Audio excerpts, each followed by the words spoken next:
वापस आया 20 में। तो बीस उस में। ये सर उस एक मिस्टेक की वजह से मैं काफ़ी डिस्टर्ब हो गया था, क्योंकि सर मैं डीवी तक तो पहुंच गया था फिर भी इंग्लिश के मार्क्स और प्री के मार्क्स के। ठीक है। 21 में भी मैंने की, बट उतनी एनर्जी से मैं वापस स्टार्ट नहीं कर पाया। कहाँ टाइम सेव कर सकता था, या मेरी क्या सिली मिस्टेक रही है। ऐसे मेरे को मेरे वीक पॉइंट्स पता लगते हैं। फिर मैं मेरा ब्रेक लेता, लंच ब्रेक वगैरह जो भी था, उसके बाद मैं स्टार्ट करता जीएस। एक चीज़ मैं बतानी भूल गया कि सर सीजन में आके बहुत स्टूडेंट गलती ये करते हैं, जैसे पेपर की डेट आ गई तब स्टार्ट करते हैं। ये सर बहुत बड़ी गलती होती है, क्योंकि ऑफ सीजन में आप जितना प्रैक्टिस करोगे, सीजन में आपको रिजल्ट उतना ही अच्छा मिलता है। हेलो, नमस्कार। टॉपर स्टॉक के इस वीडियो में आप लोगों का स्वागत है। आज हमारे साथ हैं Sandeep, all India boxing champion, national खेल चुके हैं, लेकिन साथ साथ एसएससी में भी सिलेक्शन ले लिया है। इस बार 2022 में एएसओ इन एमईए, और बहुत सारे लोगों का सपना होता है वो पोस्ट ले चुके हैं संदीप 2022 में। आज हम लोग इनसे डिटेल में इनकी क्या स्ट्रेटेजी रही है उसके बारे में पूरी डिटेल से चर्चा करेंगे। तो संदीप, सबसे पहले आपको बहुत बहुत बधाई। Thank you so much sir. और आप बताइए सबसे पहले अपने बारे में कुछ, 10th 12th ग्रेजुएशन कहाँ से की, एकेडमिक कैसा रहा है आपका, उसके बारे में आप बताइए थोड़ा सा। सर मैं श्री गंगानगर राजस्थान से ही बिलोंग करता हूँ। ठीक है। और 10th 12th मेरी वहीं से हुई है, डीएवी स्कूल से। और 10th में मेरे 70% मार्क्स थे, और 12th में पूरा पास हुआ था मैं। अच्छा। हाँ, क्योंकि मेरे 12th में मैथ्स में बहुत कम मार्क्स थे। मैथ्स में ठीक है। मैं बिल्कुल अच्छा स्टूडेंट नहीं था। मतलब उसी टाइम से थोड़ा सा डर लगना शुरू हो गया। हाँ सर, मैथ्स से हमेशा से थोड़ा डर था मेरे को। तो उसके अलावा ग्रेजुएशन भी मेरी वहीं से हुई। ठीक है। 10th 12th में पीसीएम थी, मैथ्स के डर की वजह से मैंने आर्ट्स ले ली थी। और कॉलेज ग्रेजुएशन में पहले पीसीएम था और ग्रेजुएशन में मैंने आर्ट्स ले लिया था। और उसके बाद मैंने आर्ट्स में लिटरेचर में ज्योग्राफी और डिफेंस एंड स्ट्रेटेजिक स्टडीज़ में अपनी ग्रेजुएशन की। ठीक है। और साथ में मैंने अपना गेम जो बॉक्सिंग था वो मैंने परसू किया। ठीक है। तो एसएससी में सबसे पहले आपने एसएससी के बारे में कब जाना कि किसने, मतलब सबसे पहले कब आपने सोचा कि एसएससी में जाना है, किसने बताया और कब सोचा आपने इस बारे में? सर 2019 की बात है। मेरा दोस्त आपका ही स्टूडेंट था, दीपक शर्मा, जो अच्छा। भी कोची प्रिवेंटिव ऑफिसर है, पोस्टेड है एयरपोर्ट पे। अच्छा, दीपक शर्मा पीओ लगे हुए हैं अभी? पीओ लगे हुए हैं। और वो कौन से बैच में लगे हुए हैं? सर वो लगे हैं 20 बैच में। अच्छा, ठीक तो है। वो हमेशा से मेरे कलीग थे, क्लासमेट थे, तो उन्होंने मेरे को बताया था एसएससी के बारे में भी, और भी क्या प्रोसीजर रहेगा, क्या सिलेबस है। ठीक है। तो उनसे ही सुना था सर मैंने। तो आपने संदीप ये पूरी जर्नी तय की है, Yes, sir. फाइनल जो आपकी ड्रीम पोस्ट है वो ले ही ली है। Yes, sir. तो इसके बीच में काफी संघर्ष भी रहा होगा, काफी फेलियर भी देखने को मिले होंगे। Yes, sir. तो एक बार अपने स्टूडेंट को डिटेल से आप बताइए कि कहाँ से आपने शुरुआत की, कहाँ कहाँ फेल हुए और कहाँ कहाँ जाकर आपका फाइनल सिलेक्शन हुआ। ठीक है सर। सर जैसे ही मेरा कॉलेज कंप्लीट हुआ उसके बाद 2019 से मैंने स्टार्ट की एसएससी की प्रिपरेशन। तो मेरे दोस्त ने, जैसे मैंने भी बताया, दीपक ने मेरे को बताया कि मैथ्स के लिए मदर्स एजुकेशन जयपुर। तो मैंने यहीं से सर आपका ऑफलाइन 19 वाला बैच लिया था मैंने। तब मैंने प्रिपरेशन स्टार्ट की, और 19 वाला मेरा फर्स्ट अटैम्प्ट था।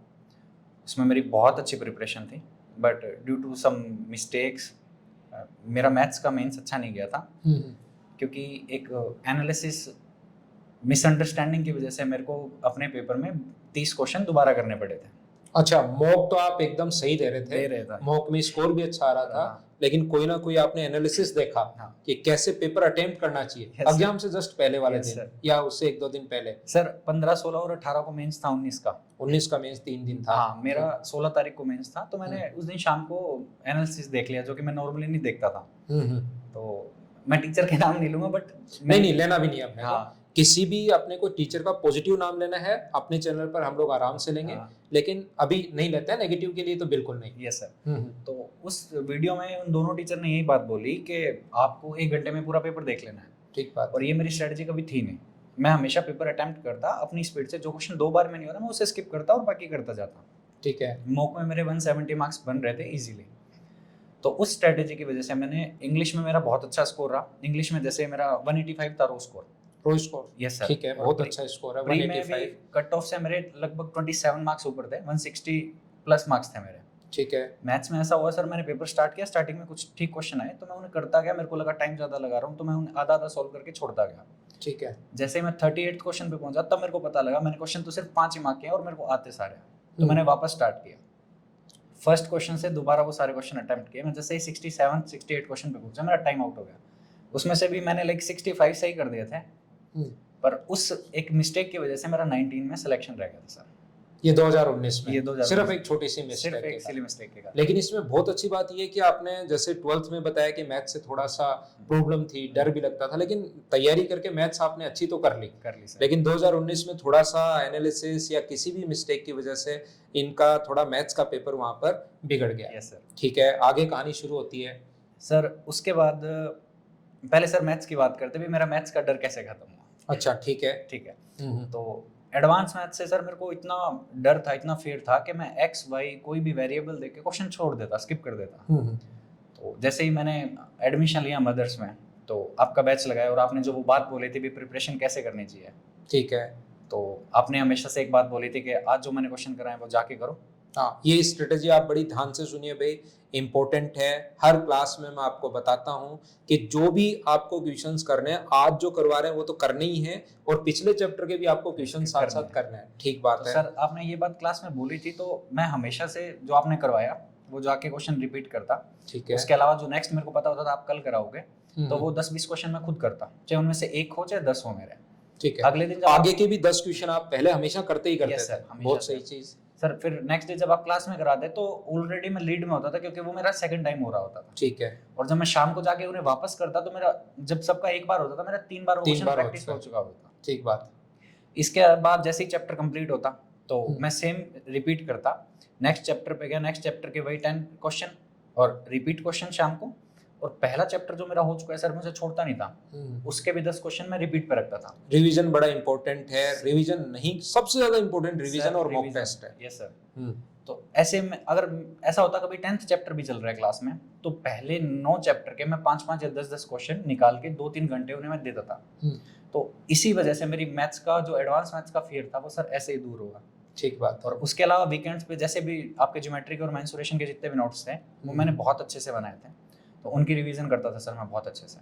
वीकेंड पर 2 चैप्टर जो है हाँ, उनका रिवीजन कर लेते थे एडवांस मैथ्स। Yes sir. ठीक है। और बाकी 5 दिन अर्थमेटिक और साथ साथ पढ़ते रहे। Yes sir. फिर सर 19 में जब मैंने ये मिस्टेक कर दी, ठीक है, तो वापस आया 20 में। तो ये सर उस एक मिस्टेक की वजह से मैं काफी डिस्टर्ब हो गया था, क्योंकि सर मैं डीवी तक तो पहुंच गया था फिर भी इंग्लिश के मार्क्स और प्री के मार्क्स के बावजूद, बट मेंस में डीवी के बाद भी मैं रह गया सर। ठीक है। तो 20 में मैं थोड़ा डिस्टर्ब हो गया, 20 में मेरा प्री में लीड नहीं थी, 20 मैंने मेंस दिया बट रह गया मैं। ठीक है। 21 में भी मैंने की बट उतनी एनर्जी से मैं वापस स्टार्ट नहीं कर पाया। ठीक है। तो मेंस मैंने स्किप कर दिया, प्री में वापस मेंस आपने अच्छा दिया ही नहीं, छोड़ दिया सर 20 का। ठीक है। 21 का। तो फिर जब वापस 22 का नोटिफिकेशन आया तब मैं प्रिपेयर था एकदम मेंटली कि अब तो करना ही है, कुछ भी हो जाए, कुछ भी हो जाए। हाँ, क्योंकि मैथ तो सर मैंने आपसे बढ़ के अच्छी कर ही ली थी। ठीक है। अब बात थी सर रिपीटिशन, मॉक टेस्ट और रिवीजन की। ठीक है। और कंसिस्टेंसी मेरे पास थी सर हमेशा से। तो फिर मैंने अपने सिलेबस को एक दिन आराम से बैठा, मैं उसको डिवाइड किया मैंने। तो मैंने स्टार्ट की अपनी स्ट्रेटेजी में एक दिन में 2 सब्जेक्ट पढ़ना। ठीक है। स्ट्रेटेजी के बारे में थोड़ा सा ध्यान से सुनना भाई, ये चीजें आप लोगों के लिए, ये जो वीडियो है सिर्फ और सिर्फ आप लोगों के लिए इंपॉर्टेंट इसलिए है ताकि इसमें आप स्ट्रेटेजी जानो कि कोई भी स्टूडेंट कैसे तैयारी करता है, जिसका सिलेक्शन हो रहा है वो कैसे तैयारी कर रहे हैं और उनको क्या उनकी खुद की स्ट्रेटेजी रहा है। तो इस बात पर आप अच्छे से, ढंग से, अच्छे से ध्यान देकर सुनना इस चीज को। तो सर मैंने अपने 4 सब्जेक्ट्स को 2 दिन में डिवाइड किया। मैथ्स मेरे को पता था थोड़ा सा एग्जॉस्टिंग है, करना पड़ेगा। ठीक है। तो मैथ्स को मैंने किया, उसमें मैथ्स के साथ मैंने रखा जीएस को। ठीक है। एक दिन में 2 सब्जेक्ट पढ़ने। ठीक है। तो मैथ्स में भी मैंने उसको फर्दर डिवाइड किया। जैसे आज मैंने उठाया ज्योमेट्री, एडवांस मैथ्स का एक टॉपिक, उसके साथ मैंने अरिथमेटिक के 3 टॉपिक उठाए। तो किस प्रकार से रिवीजन करना है ये चीज आप ध्यान से सुनिए। एक दिन में 2 सब्जेक्ट उठाए और एक सब्जेक्ट में मैथ्स में भी ज्योमेट्री उठा लिया एडवांस मैथ्स का और साथ 3 टॉपिक उठा लिया अरिथमेटिक के। और टोटल क्वेश्चन कितने कर रहे थे सर? एडवांस का मैं जैसे ज्योमेट्री के 40 क्वेश्चन और अरिथमेटिक के 20-20 क्वेश्चन, 100 क्वेश्चन कर 100 क्वेश्चन। ठीक है। जैसे मेरा ये पोर्शन होता उसके बाद मैं स्टार्ट करता मॉक टेस्ट लगाना। और मॉक टेस्ट में सर मॉक टेस्ट तो दिया बट उसके बाद मैं उतना ही टाइम उसकी रिवीजन में देता था। जो क्वेश्चन मेरे सही हुए उनको भी मैं देखता था, अभी मैं कहाँ टाइम सेव कर सकता था या मेरी क्या सिली मिस्टेक रही है। ऐसे मेरे को मेरे वीक पॉइंट्स पता लगते हैं। फिर मैं मेरा ब्रेक लेता, लंच ब्रेक वगैरह जो भी था, उसके बाद मैं स्टार्ट करता जीएस।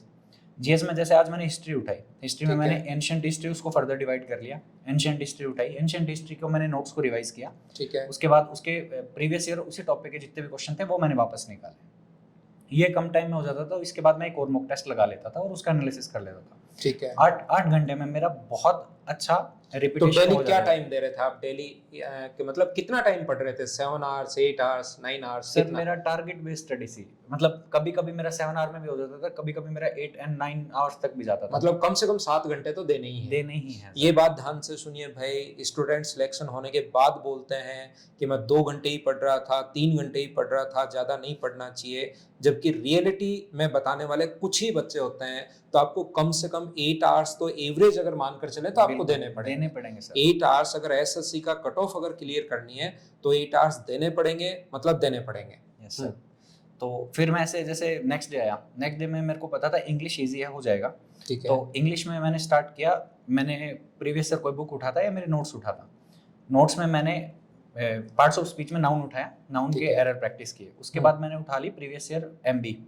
एमबी में सर मैं 200 क्वेश्चन निकालने हैं, अगर प्री के हैं तो 25-25 के 8 सेट।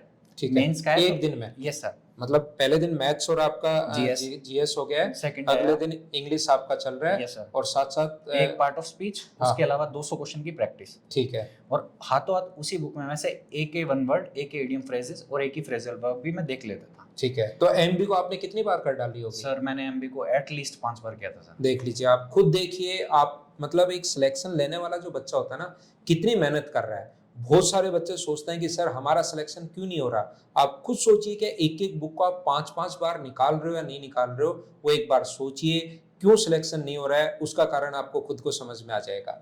तो सर इसमें एमबी के भी मेरी स्ट्रेटेजी सही थी, क्योंकि जो क्वेश्चन अगर 200 में से ऐसा होता था कि 100 प्लस क्वेश्चन होते थे जो आप आंख बंद करके भी सही करते हो, बात आती थी 70 या 60 क्वेश्चन की, उन्हें मैं मार्क कर लेता था, क्वेश्चन नंबर को, आंसर नहीं, क्वेश्चन को मार्क कर लेता था। ठीक है। तो जब मेरा इंग्लिश हो गया, फिर मैं आया मॉक टेस्ट पे, मॉक टेस्ट लगाया, मॉक टेस्ट का एनालिसिस किया, फिर मैं आया रीजनिंग पे। रीजनिंग के वही मैंने 4 टॉपिक उठाए, उनके 25-25 क्वेश्चन प्रीवियस ईयर प्रैक्टिस किए, 100 क्वेश्चन लगा डाले, 100 क्वेश्चन लगा के। नेक्स्ट डे आया मेरा मैथ्स का, मैथ्स में मैंने आज उठाया मेंसुरेशन के 40 क्वेश्चन, नेक्स्ट 3 अरिथमेटिक के टॉपिक। ठीक है। और फिर आया मैं वापस जीएस पे मॉक टेस्ट के बाद, हाँ। और फिर मैंने मिडाइवल हिस्ट्री, और नेक्स्ट डे फिर मैंने मॉडर्न हिस्ट्री। ठीक है बात। ऐसे करते करते सर 5 एडवांस के और 12-13 अरिथमेटिक के टॉपिक थे सर। 10वें दिन मेरी पूरी मैथ्स रिपीट हो रही थी। ठीक बात। और मेरे को फिर भी लगता तो मैं वीकेंड पे मैथ्स के ज्योमेट्री के नोट्स, ये पूरी बात है एक बार तैयारी करने के बाद, जैसे आप 2022 की बात कर रहे हैं। Yes sir. ठीक बात है। 10 दिन में, मतलब बहुत सारे स्टूडेंट क्या करते हैं कि ओनली टाइम एंड वर्क लगाते हैं। मेंस के टाइम की हम लोग बात कर रहे हैं, एक बार तैयारी होने के बाद परसेंटेज लगाया, CASI लगाया, जब चौथे चैप्टर में पहुंचते हैं 15 दिन निकल जाते हैं, और फिर लास्ट तक पहुंचते पहुंचते तो उनका 1 महीना निकल जाता है, और फिर वो शुरुआत वाली चीजों पर वापस ध्यान दे ही नहीं पाते, थोड़ी थोड़ी चीजें भूल जाते हैं। इससे अच्छा है 10 दिन में इस प्रकार से आप अपनी एक स्ट्रेटेजी बना सकते हैं, जिससे 10 दिन में पूरा मैथ्स भी आपका कवर हो रहा है, पूरी रीजनिंग भी आपकी कवर हो रही है, जीके भी कवर हो रही है, और इंग्लिश भी कवर हो रही है। बिल्कुल ठीक। इंग्लिश में जैसे जीएस में अगर लगे भी मॉडर्न हिस्ट्री एक दिन में नहीं होगी तो वो 3 दिन में हो जाती। बट बात ये थी कि 20वें दिन आपकी मैथ्स, इंग्लिश, रीजनिंग और सब रिपीट हो रहा था। और 10 दिन में नहीं हो तो 20 दिन में तो पूरा होगा ही होगा। मैथ्स 10वें दिन, इंग्लिश 20 दिन ले सकती है, बट वो रिपीट होने लगती थी। और मेन से पहले मॉक टेस्ट और रिपीटिशन, दैट्स द की। तो वो मॉक टेस्ट और रिपीटिशन, रिवीजन और रिवीजन प्लस साथ मॉक टेस्ट बहुत जरूरी है एसएससी में, अगर आपको सिलेक्शन चाहिए तो। Yes sir. तो फिर जब बात आती इंग्लिश की, भी बहुत स्टूडेंट्स को लगता है सर एमबी बहुत बड़ी है, तो जब मैंने पहली बार उसको खत्म किया तो शायद मेरे को 1 महीना लगा होगा। ठीक बात है। लेकिन जब मैंने उसको दोबारा स्टार्ट किया, क्योंकि मेरे पास 6 मंथ में पहले ही लग गया था सर। एक चीज मैं बताने भूल गया कि सर सीजन में आके बहुत स्टूडेंट गलती ये करते हैं, जैसे पेपर की डेट आ गई तब स्टार्ट करते हैं। ये सर बहुत बड़ी गलती होती है, क्योंकि ऑफ सीजन में आप जितना प्रैक्टिस करोगे, सीजन में आपको रिजल्ट उतना ही अच्छा मिलता है। ठीक बात। आप जब भी एसएससी की तैयारी करने के बारे में सोच रहे हैं तो पहले 6 महीने तो आपको लगते ही लगते हैं अपने सिलेबस को कंप्लीट करने में, फिर 6 महीने आपको और चाहिए। लेकिन ऐसा नहीं है कि आप कोई डेट सोच रहे हो कि मुझे 2024 का देना है तो पहले एक बार फॉर्म निकले, पहले कोई डेट आए, उसके बाद में तैयारी शुरू करूं। अगर 24 करना है या कोई भी एग्जाम अगर आपको देना है तो आज से ही तैयारी करना शुरू करना पड़ेगा सर। आपको ये चीज नहीं देखनी, ये बड़ी इंपॉर्टेंट बात है। तो सर ऐसे करता था ना मैं, तो एमबी भी मेरी 2 बार रिपीट हो जाती थी, 3 बार रिपीट हो जाती थी, क्योंकि जब मैंने उसको दोबारा स्टार्ट किया तो मैंने जो क्वेश्चंस मार्क किए थे, मैंने को सिर्फ वही रिपीट कर रहे थे। जो बहुत इजी पार्ट था वो मेरा कट हो चुका था। ठीक है। तो पहली बार अगर मेरे को 1 महीना लगा तो दूसरी बार 20 दिन और तीसरी बार मेरे को सिर्फ 15 दिन लगे। और सेम मैंने क्वेश्चंस के साथ किया एडवांस मैथ्स में। जो स्पेसिफिक टाइप मेरे को परेशान करता था मैंने उनको हाईलाइट कर लिया, और जब बात रिपीटिशन की आई तो मैंने उन क्वेश्चंस पे ज़्यादा प्रैक्टिस की। तो इस हिसाब से सर मेरी रिपीटिशन बहुत अच्छा गया। हाँ, कुछ चैप्टर बिल्कुल ही आसान होता है, बहुत पता है आसान कि यार होता है। ये सही होना ही है, होना ही होना तो है उस सर। पर क्यों टाइम वेस्ट करें। हाँ सर। तो आप टिक करके चलिए, थोड़ी सी स्ट्रेटेजी अच्छी बनाइए। जो बार बार गलत हो रहे हैं, लगता है यार ये तो बिल्कुल आसान है, तो मुझसे हो ही जाएगा, तो उस पर क्यों टाइम वेस्ट करना। 8-10 दिन में एक बार देख लो, तब भी सही हो रहा है, पहले भी सही हो रहा था। ठीक है। तो ऐसे करते करते मैंने प्री से पहले 150 मॉक टेस्ट लगा दिए थे, और रिपीटिशन में मैंने ऐसे पढ़ाई की तो ये नंबर आप लोगों ने सुन लिया होगा, प्री से पहले 150 मॉक टेस्ट। आप लोग कितने लगा चुके हो और कितने आपको और लगाने हैं वो आप खुद ध्यान से देख लीजिए। जितने भी बच्चों से मैंने बात की है, जिनका भी सिलेक्शन हुआ है, कम से कम 100+ मॉक तो सभी के ही हैं। तो 150 मॉक लगाने पड़ेंगे, तपस्या आपको करनी पड़ेगी, ऐसे सिलेक्शन है नहीं, याद रखना आप। तो सर ऐसे करने में 6 महीने के अंदर अंदर मेरा पूरा सिलेबस कम से कम 5-6 बार रिवाइज हो चुका था। ऐसा कोई क्योंकि नॉर्मली सर प्रिपरेशन करते हैं ना, तो ऐसा होता है अगर मैंने आज ट्रिग्नोमेट्री उठाई, मैं सोचता हूँ 500 क्वेश्चन निकाल दिया मैंने, तो एक हफ्ते ट्रिग्नोमेट्री ही चलेगी। तो ऐसे बहुत बार ऐसा होता है, ये चीज़ मैंने अपनी पहले गलतियों में मैंने फील किया कि एक आधा टॉपिक या एक आधा स्पेसिफिक टाइप ऐसा होता था जो मेरे को 1 महीने पहले भी लग रहा होता था कि वो करना है, और 1 महीने बाद भी मेरे को ध्यान आता था कि यार वो तो रह ही गया पेपर टाइम के। तो जब मैंने ऐसे डिवाइड करके स्ट्रेटेजी स्टार्ट की सर्कुलेशन पे, तो मेरा कोई पॉइंट ही नहीं बचता था सर रिपीटिशन का, क्योंकि वो सब 5-6 बार बहुत बड़ी चीज होती है, सब कुछ रटा जाता है 5-6 बार। सर मेरे को स्पीड बढ़ जाती है। सर स्पीड का बताऊं, मेंस का 2 मार्च को मेरा था फर्स्ट डे एग्जाम, मैंने 42 मिनट्स में मैथ्स रीजनिंग का पूरा सेक्शन कर लिया था। मैथ्स में 60 क्वेश्चंस आउट ऑफ 60 कर लिए थे। यस और आपका स्कोर क्या है मैथ्स का? सर कोई मैथ्स क्वेश्चन गलत हुआ नहीं हुआ? नहीं सर मेरे 30 में से 30 सही है आपके मैथ्स में। रीजनिंग में 2 सिली मिस्टेक हुई हैं, वो प्योर सिली मिस्टेक है सर, और मतलब फर्स्ट सेक्शन में मेरे 60 में से 58 सही है। 58 क्वेश्चन सही है आपके। ठीक है। और जीएस में और इंग्लिश में, इनमें दोनों में मिला के मेरे जीएस में शायद 39 या 41 है, मैं थोड़ा कंफ्यूज हूँ, और इंग्लिश में 3 क्वेश्चन गलत। मेरा रो स्कोर सर था 334। Yes sir. ठीक है। और नॉर्मलाइज हो गया सर मेरा 343। Yes sir. ठीक है। तो मॉक बड़े इंपॉर्टेंट है सर, मॉक टेस्ट बहुत इंपॉर्टेंट है। मॉक टेस्ट लगाने के बाद जो एक स्टूडेंट गलती करता है, कॉन्फिडेंस आता है, बहुत कॉन्फिडेंस आता है सर, टाइम मैनेजमेंट अच्छे से हो पाती है। उसके अलावा आपको ये पता लगता है कि कौन से सेक्शन में आपको टाइम ज़्यादा देना है, तो आप उस हिसाब से मैनेज कर पाते हो। ठीक बात है। तो एक बच्चे काफी बार एक क्वेश्चन पूछते हैं, और सिलेक्टेड स्टूडेंट तो जब ऑफलाइन बैच में अगर आता है तो उससे तो पूछते हैं कि पहले हम लोग कौन सा पोर्शन करें, या कोई ऐसी स्ट्रेटेजी है कि पहले कौन सा करना चाहिए, स्टूडेंट को खुद के अनुसार वो डिसाइड करना चाहिए। सर वो पर्सन टू पर्सन वेरी करता है। जैसे इंग्लिश मेरा हमेशा से थोड़ा सा स्ट्रॉन्ग पॉइंट था, तो मैं इंग्लिश को रेगुलरिटी पे तो मैंने रखा, बट मैंने मैथ्स में, जैसे मेरे को एडवांस में बहुत प्रॉब्लम थी शुरुआत में, तो मैंने उसको सीरियस लेके चला। मैं मेन मेरा फोकस था एडवांस पे। उसके अलावा जैसे करंट अफेयर को मैंने रेगुलर रखा, मॉक टेस्ट को मैंने रेगुलर रखा। मॉक में कौन सा पोर्शन पहले करें? सर मॉक में मेरा रहता था GS, then English, then reasoning and then maths. ठीक है। जीएस मेरा सर 5 मिनट्स में हो जाता था। ये टाइम सुन लीजिए भाई, नहीं तो आप मेरे पीछे पड़े रहते हो फिर कि सर कितने टाइम में करें। जो सिलेक्टेड बंदा है वो आज आपके सामने बता रहे हैं, और जैसा आपने देखा शुरुआत में भी इन्होंने पहले ही बता दिया था कि 7 से 9.5 घंटे में पढ़ता था। इसका मतलब इनकी बात पर आप लोग पूरा विश्वास कर सकते हो। तो टाइमिंग आप सुन लीजिए ध्यान से, और वो टाइम आप अपना लाने की कोशिश कीजिए, और कोशिश आएगा ज़्यादा से ज़्यादा मॉक देने से। टाइम बताइए सर आप। सर देन मैं आता है इंग्लिश पे। इंग्लिश पे पहले मॉक अपने जीके हो गया 5 मिनट। ठीक है। उसके बाद आता है इंग्लिश पे। इंग्लिश में सर मैंने बहुत बार तो 6:30 या 7 मिनट्स में किया। हाँ। कभी कभार 9-10 मिनट लग जाती थी। ठीक है, 9-10 मिनट तक लगा सकता है, आराम से हो जाता है। ठीक है। और ये चीजें सर तब होती है जब, जैसे मैंने उस टाइम मैंने एमबी 3-4 बार निकाल दी थी, और जब 5 बार निकाली थी तब मैं 7 मिनट पे आ चुका था। ठीक है। तो उसके बाद आता था रीजनिंग में। सर टीसीएस के आने के बाद नंबर सीरीज एनालॉजी और सेट एनालॉजी के कुछ क्वेश्चंस थे जिन्होंने स्टूडेंट्स को बहुत परेशान किया। ठीक बात। उससे पहले तक सर रीजनिंग में ऐसा रहता था, रीजनिंग में आप 12-13 मिनट में कर लेते थे, 15 मिनट में हो ही जाते थे। बट जब से वो क्वेश्चन आने स्टार्ट हुए तब से लेके स्टूडेंट्स में बहुत ये डर बैठ गया भी मैथ्स जितना टाइम लग रहा है, क्योंकि सर 3-4 क्वेश्चन अच्छे होते थे और वो 20 मिनट्स तक टाइम को एक्सटेंड कर देते थे। ठीक बात। तो इसीलिए मैंने जीके और रीजनिंग को कम टाइम में एडजस्ट करके रीजनिंग के लिए अपना टाइम बचाया, और मैथ्स के लिए मेरे पास हमेशा सर 32 मिनट्स बच जाते थे। तो 30 मिनट बच जाएंगे मैथ्स के लिए, तो अपने आप बंदे का कॉन्फिडेंस बढ़ जाएगा। Yes sir. 30 मिनट हैं, 25 क्वेश्चन करने हैं, टफ से टफ क्वेश्चन भी आप कर पाते हो। Yes sir. और वही अगर 10 मिनट में आपको 25 क्वेश्चन करने हैं तो आसान आसान क्वेश्चन भी गलत होने शुरू हो जाते हैं। फिर नर्वस हो जाता है, पैनिक होने हाँ। लगता है सर। और फिर भी रीजनिंग में मैंने एक चीज़ सर हमेशा ध्यान रखी, जो क्वेश्चन मेरे को परेशान कर रहा है ना, मैंने सर स्किप करना बहुत जरूरी है। आप किसी क्वेश्चन को दिल पे लेके नहीं बैठ सकते, लाइक ये तो होगा, दूसरी बार नहीं हो रहा तो छोड़ दो, छोड़ दो, एग्जाम में तो छोड़ ही दो, छोड़ दो सर। स्किप करना बहुत जरूरी है। ठीक आप एक क्वेश्चन स्किप करोगे तो आपके आगे चल के 3 क्वेश्चन का टाइम मिल जाता है आपको। ठीक है, क्योंकि सर रीजनिंग ऐसे क्वेश्चन होते हैं अभी आपको पता नहीं लगता, अभी हो जाएगा और हाँ, वो 3 नंबर मिनट सीरीज वाले क्वेश्चन आते हैं सर, जैसे वो 3 मिनट खा जाते हैं वो खा question। जाते हैं। तो इसीलिए तो ऐसे करके मैं मैथ्स के लिए 32 मिनट, कभी कभी 33 मिनट भी बचा लेता था सर। ठीक और फिर बात। मैं मैथ्स, जो मेरे को पहले डर लगता था, वो प्रैक्टिस कांस्टेंट रिवीजन की वजह से वो भी टाइम घट गया। मैं लाइक 45-50 मिनट में मॉक टेस्ट प्री का लगा लेता था सर। 45 मिनट 50 मिनट तक तो हो ही जाता हो ही है। जाता है सर। ठीक है, तो इसी टाइप से आपको तैयारी करनी पड़ेगी। स्ट्रेटेजी पूरी आप सुन चुके हो। संदीप का सिलेक्शन हो चुका है, फाइनल सिलेक्शन ASO इन MEA, और 2022 में आप आगे आने वाले टाइम में इनको ज्वाइनिंग भी मिल जाएगी। संदीप बहुत बहुत बधाई, Thank you so आपके much, फ्यूचर sir. के लिए best of luck. Thank you so much sir. Thank you sir एक ऑनरेबल मेंशन हाँ। आपको देना चाहूँगा मैं, जरूर जरूर जरूर। क्योंकि सर कॉलेज टाइम से हमेशा से मैं बहुत इंटेलिजेंट नहीं रहा हूँ। स्कूल में भी बहुत, 12th में जैसे मैंने बताया था सर, 80 मार्क्स का मेंस एग्जाम होता था फाइनल। 80 में से 12th में सर मेरे 15 मार्क्स आए थे। 80 में से 15? Yes sir. मैथ्स में? मैथ्स में इंटीग्रेशन डिफरेंशिएशन तो बहुत बुरा हाल था मेरा। ठीक बात। और स्कूल वालों ने 20 में से 19 भेजे थे मेरे, तो मैं पूरा 34 लेके पास हुआ था। उसकी वजह से मैंने कॉलेज में आर्ट्स ले ली थी। तो किसी को नहीं था अभी मैं मैथ्स कर पाऊंगा या मैं जॉब ले पाऊंगा। इवन परिवार तक में होता है, मेरे साथ भी था सेम सीन। बहुत लोगों को लगता था नहीं कर पाएगा।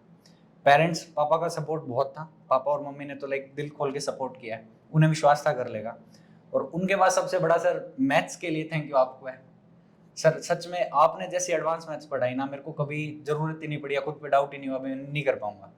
उसकी वजह से सर मैं मेंस में मेरे 30 में से 30 सही हुए। तो उस चीज़ के लिए sir thank you so much. Welcome welcome welcome. Best of luck आपके फ्यूचर के लिए। Thank you so much. एक चीज मैं हर बार बोलता हूँ कि आपका सिलेक्शन हो चुका है। Yes sir. जो भी आपको ड्रीम जॉब थी वो मिल गई है। Yes sir. SSC का कोई एग्जाम आप आगे देने वाले हैं नहीं, सर। तो क्योंकि एग्जाम देने से काफी बार सीट भी खराब हो जाती है। जब सर। पोस्ट मिल गई अच्छी मिल तो गई है कोई तो ऐसा है नहीं।